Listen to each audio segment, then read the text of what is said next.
The last speaker for this discussion on national integration, Sayyid Adnan Kakakhel Sahib, seat number 93, Jamiatul Ulum Islamia, Banori Town, Karachi se ताल्लुक है इनका.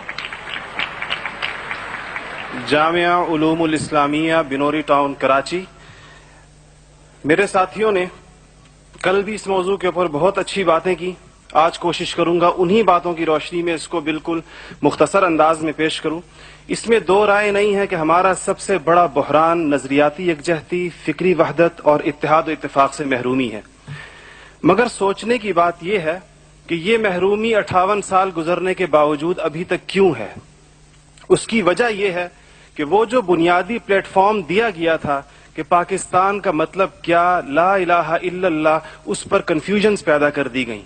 एक सोचे समझे मंसूबे के तहत अभी तक पूछा जा रहा है कि पाकिस्तान क्यों बनाया गया था, कायद का विजन क्या था. क्या ये चीजें बहुत क्लियर नहीं है? और क्या इस सवाल का जवाब मैं या आप दे सकते हैं या वो नस्ल दे सकती है जिसने तख्लीक पाकिस्तान के खाके में अपने खून से रंग भरा था. ये उनकी रूहों के साथ मजाक है. ये उनकी रूहों के साथ मजाक है. ये उनकी कुर्बानियों का मजाक है कि जी आप तो कट मरे, हमें समझ ही ना आया कि आपका मसला क्या था.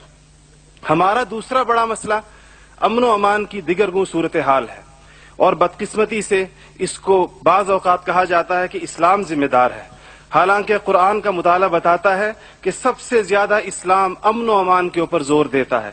इब्राहीम अलैहिस्सलाम की दुआ तो जरा देखिए. मईशत की बात बाद में करते हैं, इकोनॉमी की बात बाद में करते हैं, पहले अमन की बात करते हैं. फरमाते हैं रब्बि जअल हाज़ल बलद आमिना, इलाही मेरी इस बस्ती को अमन का गहवारा बना दे. फिर फरमाते हैं वर्ज़ुक़ अहलहू मिनस समरात, इसमें रहने वालों को इनकी मईशत भी ठीक कर दीजिए. और अल्लाह ताला भी जब अपने इनामात गिनवाते हैं तो फरमाते हैं इब्राहीम अलैहिस्सलाम को कि वइज़ जअलनल बैत मसाबतन लिन्नासि व अमना, हमने आपको एक ऐसी जगह बसाया जिसको बार बार आने की जगह और अमन का गहवारा बनाया.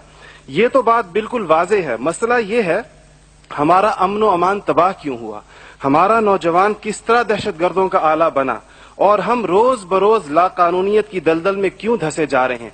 जनाब सदर, नोट करने की बात है कि ये सबक उसको किसी मजहब ने नहीं सिखाया, ये सबक उसको किसी दीन ने नहीं बताया. ये तबकाती तफरीक, इस्तेहसाली निज़ाम, टैलेंट की बेकदरी, तालीमी ढांचे का खोखलापन, बे इंतहा करप्शन और इख्तियारात के नाजायज इस्तेमाल वो खौफनाक मसाइल हैं जो नौजवान को इस तरफ लेकर गए हैं. आप ये मसाइल हल कर दीजिए, आप ये मसाइल हल कर दीजिए, फिर देखिए ये नौजवान दहशतगर्द है या अमन पसंद है. हमारा तीसरा सबसे बड़ा मसला जो इस वक्त बहुत अहमियत का हामिल है, जमहूरी रिवायात का फुकदान है. हम अभी तक हकीकी जमहूरी कल्चर और अवामी मैंडेट के एहतराम के माहौल को पैदा करने में नाकाम रहे हैं.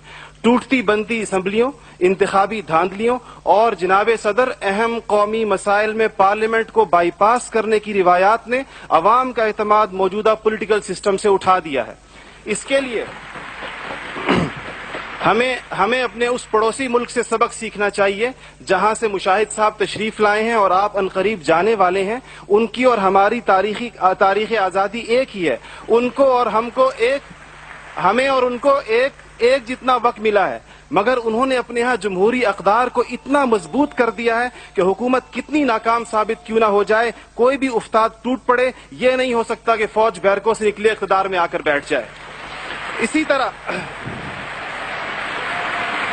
जनाब सदर, मैं ये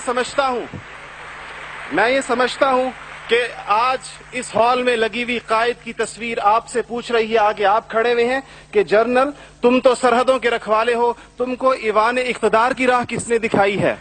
और जनाब आला, हमारा तीसरा सबसे बड़ा मसला एलीट क्लास इकोनॉमी है.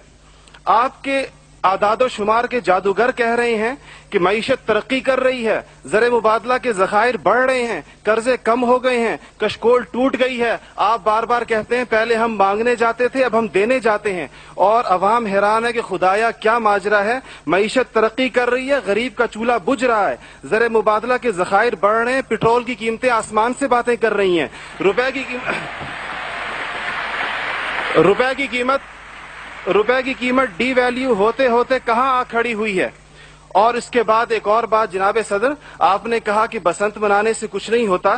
اسلام تفریح سے ہرگز منع نہیں کرتا, بلکہ صحت مند تفریح کی حوصلہ افزائی کرتا ہے, مگر خدارا محروموں لاچاروں کی آرزوؤں کے مزار پر دھما چوکڑی نہ مچائی جائے. دیکھیں اسلام یہ کہتا ہے اگر ایک گھر کے اندر ایک عجیب تاثر ہے, ٹھیک ہے لوگ انفرادی طور پہ پتنگ اڑائیں, کوئی اس کو حرام نہیں کہتا, مگر جب ایک غریب دیکھتا ہے کہ میرے پیٹ میں روٹی نہیں, میرا صدر پتنگ بازی کر رہا ہے, تو وہ یوں سمجھتا ہے کہ ہمارے درمیان کوئی گیپ ہے. آپ بالکل وہ سمجھتا ہے, غریب کہتا ہے کہ میں, غریب دیکھتا ہے, غریب آپ کو اس کے احساسات کا بالکل اس طرح لگتا ہے ایک گھر کے اندر میت پڑی ہو اور آپ دوسرے گھر کے اندر ڈرم بجائیں کہ میں تو آزاد ہوں, غم تو تمہارا ہے میرا نہیں ہے. تو اس کو کوئی بھی اس کی اجازت نہیں دے گا, کوئی بھی مذہب کہے گا کہ نہیں, اس کا احساس کیجئے, اس کے اشک شوئی کریں, اس کو سینے سے لگائیے. اس کے علاوہ جناب صدر ایک بہت اہم بات جو ہم محسوس کرتے ہیں کہ بعض مسائل آپ کے لہجے کی کرختی کی وجہ سے خراب ہوتے ہیں. آپ بلوچستان کے عوام سے کہتے ہیں تمہیں ہم وہاں سے ہٹ کریں گے, تمہیں پتہ ہی نہیں چلے گا ہم نے تمہیں کہاں سے ہٹ کیا ہے. یہ چیزیں آپ قوم کے بڑے ہیں, آپ کو بالکل قوم سے اس انداز میں گفتگو کرنی چاہیے جس طرح آپ اپنے بیٹے بلال سے گفتگو کرتے ہیں. آپ کو اس کے جناب صدر آپ کا لہجہ جو ہے, وردی کی بات میری بہن نے کی, وردی کی بات تو آپ نے خود 14 کروڑ عوام سے کہا تھا میں 31 دسمبر کو اتار دوں گا, پھر قوم کے وسیع تر مفاد میں آپ وعدے سے مکر گئے. تھینک یو جی, شکریہ, مہربانی, تھینک یو. آپ کا ٹائم ہو گیا ہوگا جی.